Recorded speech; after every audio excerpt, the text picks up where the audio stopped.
오늘도 우리 성탄절 예배로 함께 하신 여러분들을 환영하고 사랑하고 축복합니다. 우리 옆 사람에게 다시 한번 우리 인사할까요? 메리 크리스마스. 메리 크리스마스. 네. 아주 복되고 즐거운 기독교 최고의 명절, 우리 성탄절입니다. 오늘 말씀 제목은 성탄절을 잘 맞이하는 방법. 요즘 방법이라 그래서 좀 말이 이상한데, 제목을 그렇게 잡았습니다. 성탄절을 잘 맞이하는 방법. 잘 지키는 방법이라고도 할 수 있겠네요. 오늘 복된 성탄절을 맞이해서 이제 예배하는 여러분들 가운데 성탄의 기쁨이 충만하기를 주의 이름으로 축원을 드립니다. 여러분, 성탄절은 정말 기쁜 날 아닙니까? 그래서 어떻게 좀 마음이 안 좋고 우울한 일이 있다 할지라도 그렇게 좀 우리가 감사하면서 웃으면서 기뻐할 그런 복된 날입니다. 다른 날은 여러분 우울하셔도 되는데 오늘만큼은 아니 예수님 생신인데 왜 여러분이 우울하세요? 우리가 기뻐해야 되겠죠? 감사하면서. 네, 그렇습니다. 요즘 성탄절에 풍습이 많이 바뀌는 것 같습니다. 예전에는 이렇게 거리를 지나다니다 보면은 이렇게 그 캐롤송도 많이 나오고 또 찬양도 많이 흐르고 그랬는데 요즘엔 그런 걸 별로 이렇게 볼 수 있는 기회가 없는 것 같은 생각이 들어요. 그리고 거리 장식도 예전에는 화려하고 막 그랬는데 지금은 그런 부분이 많이 사라지고 아주 조용해졌다는 생각이 듭니다. 왜 그렇게 되었을까 이렇게 생각을 해보건데 성탄절에 대한 관심이 사라졌기 때문에 그럴 수도 있겠다 이런 생각이 들기도 하고요. 또 관심이 또 식을 수도 있겠고요. 또 한편으로는 또 이렇게 어떤 성탄절의 어떤 외적인 모습보다는 또 이 성탄의 어떤 이 정신 또 그런 의미를 더 살리기 위해서 그냥 이렇게 내적으로도 집중하는 것이 아닌가 하는 생각도 들기도 합니다. 그러나 여전히 이 성탄절은 아주 시끄럽고 또 화려하게 보내야 된다는 생각으로 이렇게 또 액션을 취하거나 그런 사람들이 있죠.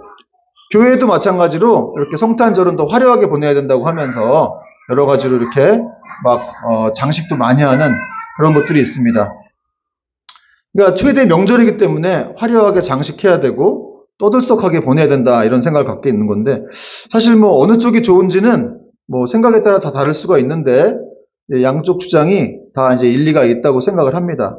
그러니까 조용하게 보내는 것도 괜찮고 의미를 살리면서 이렇게 화려하게 장식하는 것도 주인은 예수님이시니까 그분께만 영광이 된다면 얼마든지 괜찮다 이런 생각을 해보게 됩니다. 이제 오늘 본문은 여러분 예수님의 탄생 소식을 전하는 그런 말씀이에요. 그러니까 이 성경에 예수님의 탄생 소식을 전하고 있는 부분이 많이 없죠. 그런데 이제 마태복음 2장에 그 내용이 나와 있는데 2000년 전에 첫 번째 성탄절을 맞이한 그 시대 사람들의 어떤 다양한 모습과 표정을 살펴볼 수 있는 그런 장면들이 오늘 나와 있습니다. 오늘 말씀을 통해서 성탄절을 잘 맞이하기 위해서, 지키기 위해서는 우리가 어떻게 해야 되는지 좀 살펴보겠는데요.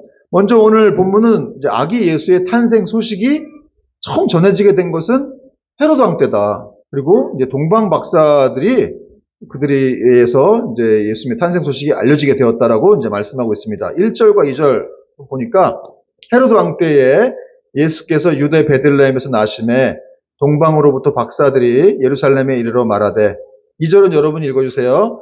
시작. 유대인의 왕으로 나신 이가 어디 계시냐? 우리가 동방에서 그의 별을 보고 그에게 경배하러 왔노라 하니.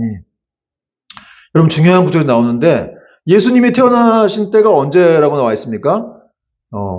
헤로드 왕 때. 헤로드 왕 때에 예수님이 태어나셨다. 이런 말씀을 하고 있어요. 여러분 헤로드 왕은 아주 이스라엘 역사 중에서 가장 악하고 무능하고 아주 포악한 그런 왕이었습니다. 그런 왕 때에 예수님이 이 땅에 내려오신 거예요. 그러니까 아주 칠흑 같은 어둠 속에 절망과 같은 그런 시대에 예수님이 오신 거예요. 의미가 있죠, 여러분? 그러니까 여러분, 이건 뭘 말하느냐? 우리 삶 가운데 깊은 절망이 있다 하더라도 낙심하지 말라는 거예요. 이렇게 헤로드 왕 때에도 예수님이 오셨다니까요. 잘 나가고 시대가 부흥하고 이런 때 온 게 아니라 정말 너무너무 살기 힘들어가지고 아주 어렵고 절망적일 때 그때 예수님은 이 땅에 오신 것입니다. 그리고 그들과 함께 하셨죠. 그리고 이때 이 동방 박사들이 처음 예수님의 별을 발견했는데 이 동방이라고 하는 지역은 천문학이 발달했던 이제 바벨론이라든지 이제 페르시아를 의미한다고 추정을 하는데 어쨌든 그 바벨론에서부터 이제 한 별을 보고 이제 예루살렘까지 동방박사가 찾아온 거예요. 박사라는 뜻은 이제 헬라어 원어로 마고이, 원형은 마고스라고 하는데, 이제 의사, 뭐 점성술사, 예언가, 뭐 마술가 이런 뜻입니다. 그 당대의 최고의 석학들을 말하는 거예요.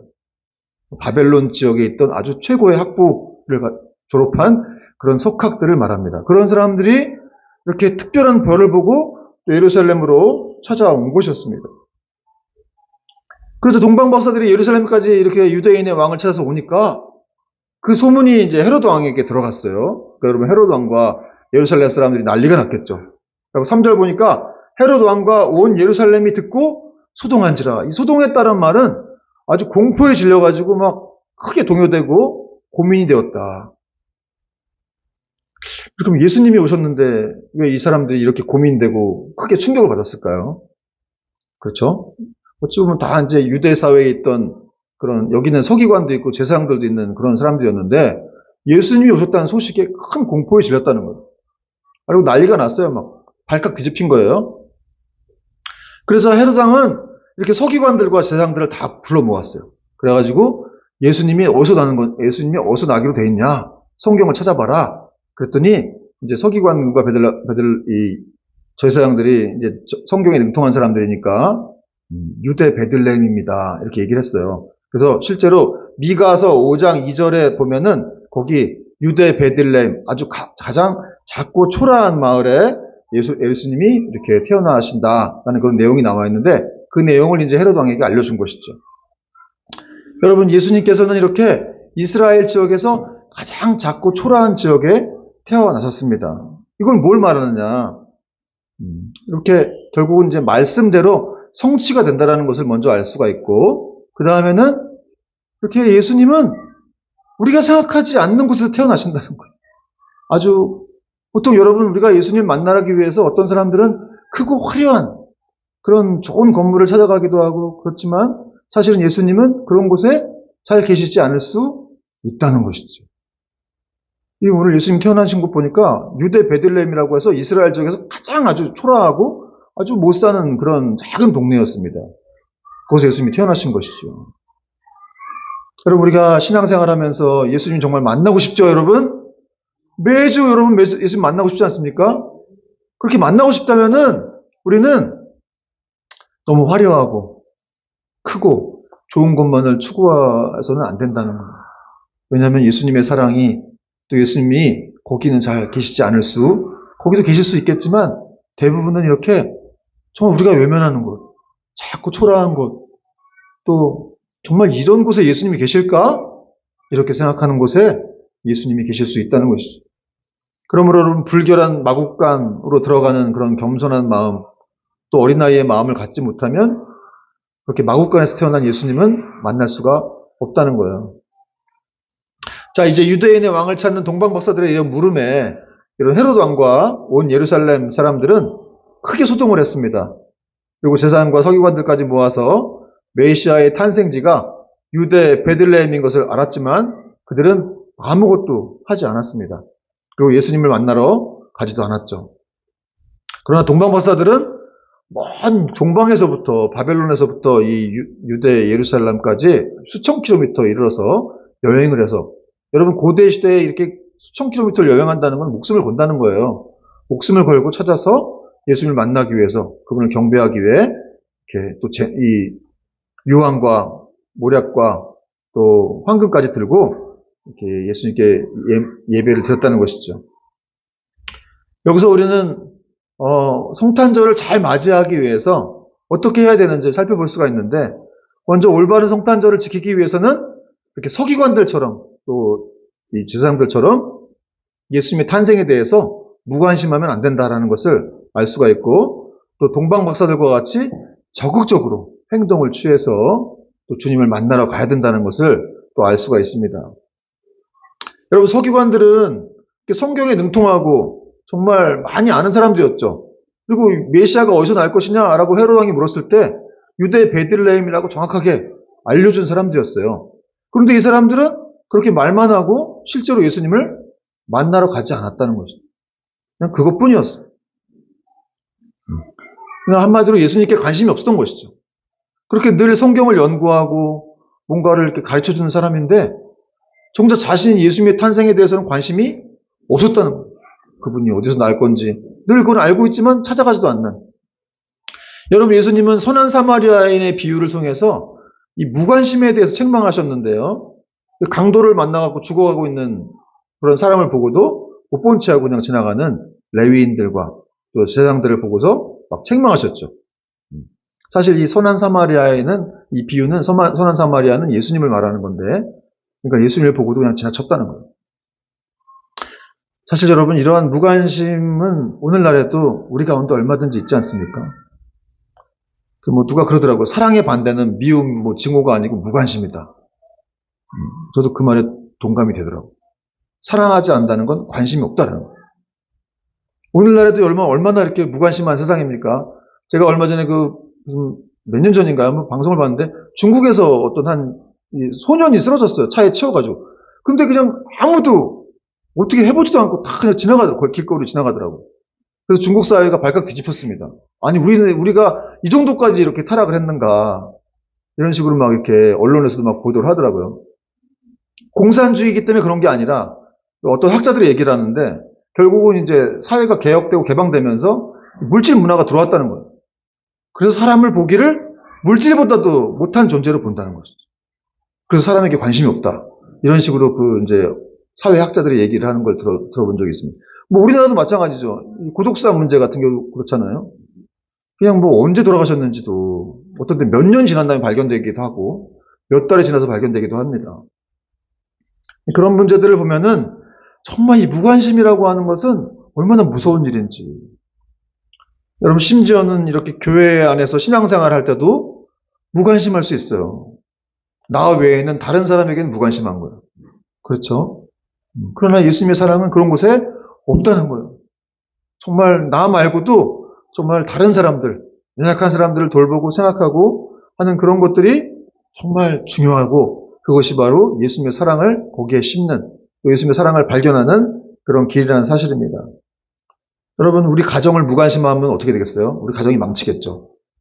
여러분, 우리가 같이 교회하고 있는데 이 교회에 대해서 무관심하면 교회는 망치는 겁니다. 또 여러분 개인에 대해서도 마찬가지예요. 자기 영혼에 대해서도 무관심한 사람도 있어요.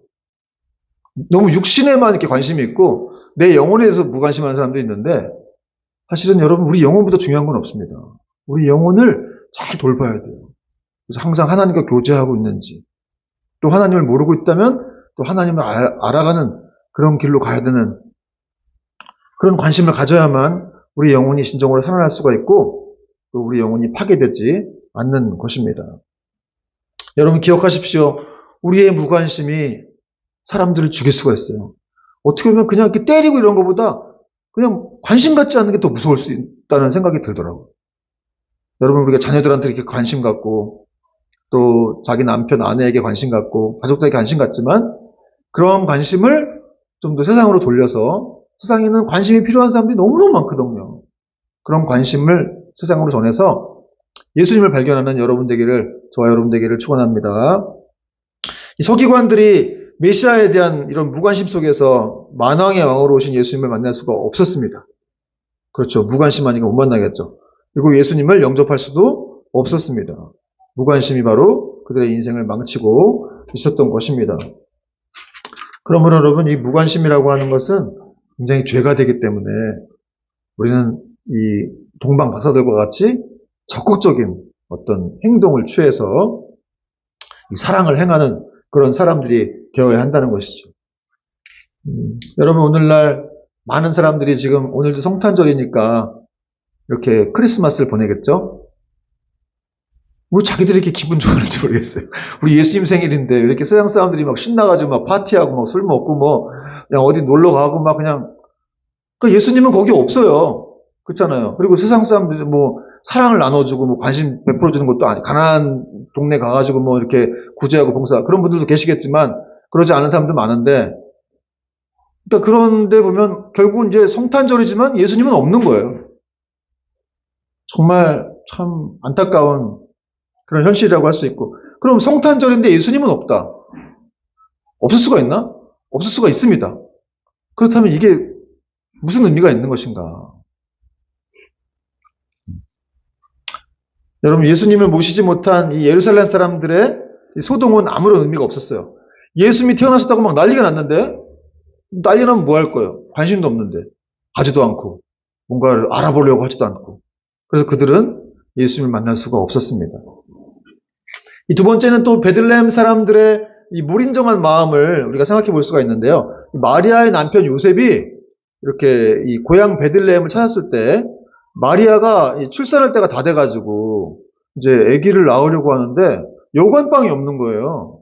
그래갖고 여관방을 다 뒤졌는데도 어디 뭐 방이 없어가지고 할 수 없이 마구간으로 들어간 거예요. 그리고 거기서 예수님이 탄생을 하신 겁니다. 여러분, 제가 가끔 이렇게 뭐 방송 보면 이렇게 택시 타다가 거기서 이제 출산하신 분도 계시고 기차 타고 가다 출산하신 분도 계시고 또 심지어는 비행기 안에서 출산하신 분도 계시더라고요. 그러니까 뭐 얼마나 또 도와주는 분들이 계셔서 잘 출산하셨는데, 근데 저는 마구간에서 태어났다는 얘기는 들어본 적이 없는 것 같아요. 그렇지 않습니까? 아니, 인간인데 고귀한 인간이 어떻게 그 냄새나고 불결한 그 마구간에 태어나겠어요. 그러니까 이 요셉과 마리아도 마구간으로 가고 싶지는 않았을 거예요. 그러나 방이 없었죠. 물론 이제 성경 말씀에 나와 있는 예언을 이루기 위한 것이기도 했지만, 그러나 사람들이 방을 안 줬다는 거예요. 그러니까 여러분, 자기 방으로라도 자기 집으로라도 데려가서, 지금 출산할 때가 다 돼가지고 다 쓰러져가는 상황인데 자기 집으로라도 데려가서 그렇게 했어야지만 그러지 못하다는 것이죠. 여러분, 이렇게 오늘날 많은 사람들이 자기만 알고 그냥 이기주의에 이렇게 묶여 있을 때 세상에는 평화가 있을 수가 없는 거겠죠. 제가 이거 어떤 예화를 들었는데, 현대 우화라 그래요. 근데 조종사와 우주과학자 또 할아버지 보이스카우트 소년 4명이 있었는데 4명이 비행기를 탔대요. 근데 고장이 났대요. 비행기가 가다가. 그래서 사람은 4명인데 낙하산이 3개였다는 거예요. 그래서 막 고민이 되었는데 그 중에 조종사가 먼저 그러더랍니다. 나는 이 비행기의 조종사로서 이 물건을 다 이렇게 내가 물건에 대한 권리가 있기 때문에 내가 먼저 낙하산을 가지고 떼어내겠다. 그렇게 얘기를 했다는 거예요. 두 번째는 이제 과학자가 내가 죽으면 인류의 손실이라고 그러면서 자기가 과학자가 떼어내렸대요. 그 세 번째 할아버지하고 소년 남았는데 할아버지가 딱 소년한테 말하기를, 야, 나는 살 만큼 살았으니까 네가 떼어내려라. 낙하산 메고 떼어내려라. 그렇게 말하더라는 겁니다. 그랬더니 이 소년이 막 웃으면서 할아버지, 우린 살았어요. 그러는 거예요. 아까 과학자가 낙하산이 아니라 내 보이스카우트 가방 메고 뛰어내렸어요. 이 얘기 들으면서 참 웃기더라고요. 여러분, 이 조종사는 권력형 이기주의자를 비유하는 거고, 또 과학자는 합리성을 내세우지만 자기밖에 모르는 그런 사람을 말하는 거고, 또 다 됐군요. 여기까지입니다. 할아버지는 이제 살신성인, 자기를 이렇게 내어주고 이제 아이를 살리려고 하는 그런 사람인 거죠. 그러면 어떤 인생으로 사시겠습니까? 할아버지의 말이 충격이에요, 사실. 좀 이렇게 좀 재밌게 나가길래 할아버지도 내가 먼저 간다? 이러고 이제 뛰어내리실 줄 알았는데 할아버지가 나는 살 만큼 살았으니까 네가 뛰어내리라고. 참 어쨌든 이제 그 장면을 생각해보니까 뭉클하더라고요. 할아버지가 오래 사셨지만, 그리고 여러분, 사람 오래 살아도 살고 싶은 거예요. 끝까지 살고 싶죠. 그 할머니, 할아버지한테 나 이제 죽어야지, 할머니 그러면, 네, 그러셔야죠. 이러면 그냥 끝나는 겁니다. 큰일 납니다. 그냥 할아버지, 할머니들이 그냥 예의상 하시는 말씀이지, 사실 인간은 계속 이렇게 살고 싶은 마음이 있어요. 그런데 자기 생명을 던진다고 하는 것은 정말 이 할아버지가 평생 어떻게 살아오신지가 이제 보인다는 것이죠. 여러분, 세상은 이렇게 희생적인 사랑이 많을 때 더 가치가 있고 더 평화로워지고, 여러분 정말 세상을 바꾸고 싶습니까? 여러분 스스로가, 저와 여러분이 희생하는 사람이 되면 되고 헌신하는 사람이 되면 돼요. 이기주의적인 사람이 되면 결코 세상은 변하지 않습니다. 오늘 베들레헴 사람들은 정말 출산할 때가 다 된 그런 마리아와 요셉을 외면했다는 것이죠. 우리는 이런 메시지를 통해서 우리가 또 어떻게 살아야 되는지를 깨달을 수가 있습니다. 마지막으로 이제 동방 박사들처럼 성탄을 맞이하라는 건데요. 동방박사들은 여러분, 뭐, 동방에서부터 수천 킬로미터를 여행해서 목숨을 걸고 이렇게 아기 예수님께 와서 경배를 드렸습니다. 하늘에 있는 별, 그의 별이라고 하는 건 하나님이 섭리로 해서 이렇게 띄우신 별인데, 그의 별을 보고서, 아, 메시아가 유대 베들레헴에서 태어나셨구나. 그런 걸 보고 가만히 앉아있지 않았어요. 아, 메시아가 나셨구나. 라는 걸 보고 너무 궁금하고, 뭐 알고 싶고, 그분께 경배를 드리고 싶은 거예요. 그래가지고 수천 킬로미터를 여행해 와가지고, 그렇게 예루살렘까지 도달을 하게 된 것입니다. 한마디로 예수님을 사랑하고, 그분의 말씀에 순종하는 실천을 보인 것이죠. 그리고 또 귀한 예물까지 가지고 와서 함께 이렇게 또 예배를 드렸습니다. 11절 보니까 집에 들어와 아기와 그의 어머니 마리아가 함께 있는 것을 보고 엎드려 아기께 경배하고 보배압을 열어 황금과 유향과 모략을 예물로 드리니라. 사랑하는 여러분, 이번 성탄절이 정말 의미 있는 성탄절이 되기를 바란다면 우리는 예수님을 찾는 수고를 해야 한다는 것이죠. 예수님을 아는 것만으로, 또 그분을 배우는 것만으로, 또 이 성탄의 분위기에 들떠 있는 것만으로는 이 성탄의 의미를 살리는 것은, 예수님을 아는 것은 좀 불가능합니다. 그래서 예수님을 적극적으로 찾아야 되고, 또 예수님의 있는 곳으로 가야 되고, 또 예수님을 만나야 됩니다. 여러분, 냄새나는 그런 불결하게 보이는 그런 마곡간으로 우리가 갈 줄 알아야 되고, 또 가난한 노동자와 또 농부를 찾을 수 있는 수고를 해야 되고, 또 여러분 지금 예배 드리고 있지만 이렇게 교회를 찾아서 예배 드리는 수고를 해야 됩니다. 그럴 때 우리가 예수님을 만날 수가 있는 거예요. 오늘 우리가 예배 드리고 또 식사하고 난 다음에 저희 반찬 사역에 오시는 분들, 1인 어르신 가족분들을 찾아가서 우리가 또 선물을 나누어 드리고 예수님의 사랑을 전하고 올 것인데, 그런 것들이 사실 그런 뭐 행사가 아니라, 성탄절에만 일어나는 행사가 아니라 정말 예수님을 만나게 되는 그런 축복된 방법이에요. 그럼 오늘 같은 날 정말 뭐 서양 사람들이야 이렇게 막 예수님 없이 흥청망청 놀기도 하고 좋은데 외국에 가기도 하고 뭐 그렇지만 그런 거 부러워할 필요 없습니다. 여러분, 예수님 그곳에 사랑이 진짜 있느냐? 그게 중요한 거예요. 예수님의 사랑이 진짜 있느냐? 그게 중요한 거예요. 거기에 진리가 있느냐가 중요한 거지. 그거 언젠가 하면 되는 거지. 그러나 우리는 더 가치 있는 그런 삶이 우리에게 기다리고 있고, 또 예수님의 어떤 명령과 뜻이 있기 때문에 우리는 그 사랑을 전하러 또 이게 나아가게 되는 것입니다. 중세시대에 여러분, 아시시에 성 프랜시스라는 수도사가 있었는데, 성 프랜시스, 이 사람이 원래 성자의 칭호를 받은 그런 훌륭한 크리스찬이었는데 원래는 아주 탕자였어요. 술과 여자만을 좋아하는 그런 부잣집 아들이었습니다. 아주 인생을 막 허랑방탕하게 살았는데 어느 날 길을 가다가 이렇게 나병 환자들이 지나가는 걸 봤어요.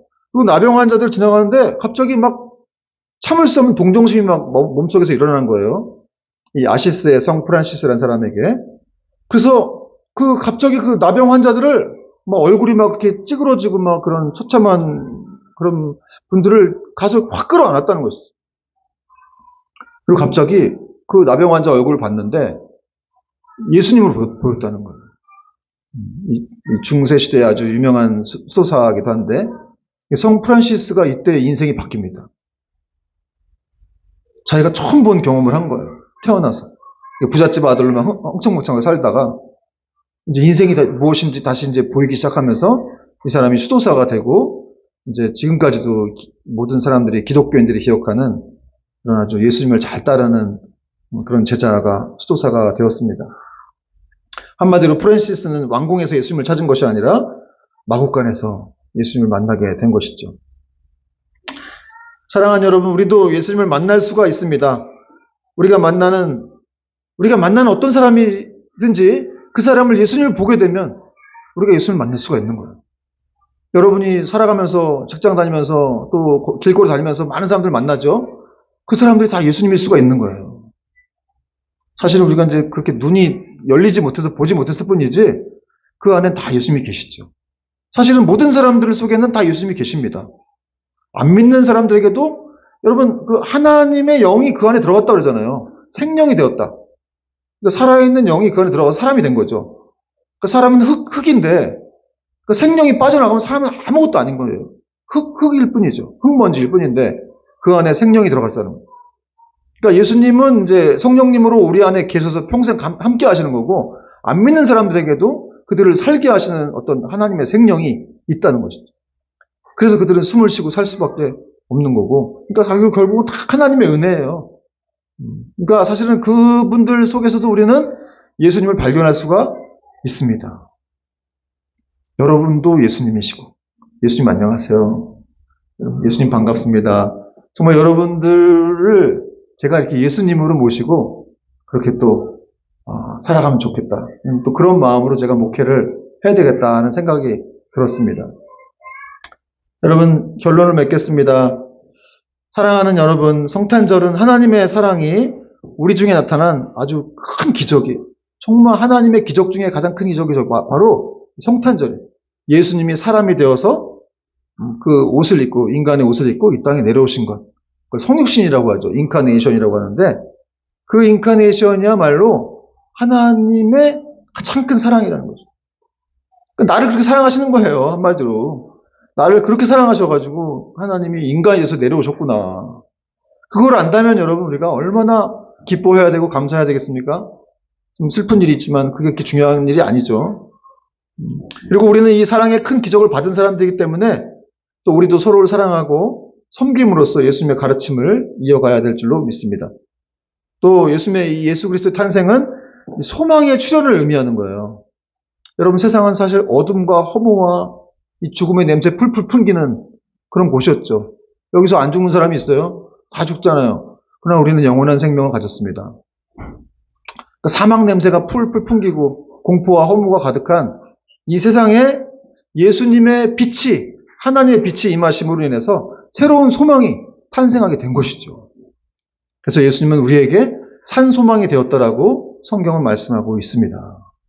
여러분, 우리가 나한테 무슨 소망이 있어? 우리는 소망이 없죠. 그러나 우리가 믿는 분에게 소망이 있는 거예요. 그분이 우리와 함께 하시기 때문에 결국 우리한테 소망이 있는 것이죠. 그래서 성경은 너희는 가난한 자 같으나 부유한 자요, 아무것도 없는 것 같으나 모든 것을 가진 자로다. 이게 우리의 정체성입니다. 이걸 붙들면 여러분, 우리가 얼마든지 담대할 수가 있고 어디서도 기죽지 않을 수가 있고, 뭐 당장 내가 지금 취직도 안 되고 좀 힘들었다고 해서 그 대수가 아닌 거예요. 왜냐하면 하나님이 함께 하실 것이고, 난 아무것도 없지만 모든 것을 가진 자죠. 예수님을 내 안에 소유했기 때문에 우리는 모든 것을 가진 자입니다. 그런 복된 인생을 우리 주님께서 만들어 주셨기 때문에 우리는 이 사랑을 반드시 전해야 된다. 그리고 그 사랑을 알지 못하는 사람들에게 나아가서 또 진리와 또 이 풍성한 영적인 부유함을 전하는 오늘 또 하루가 될 수 있기를 주님의 이름으로 축원을 드립니다.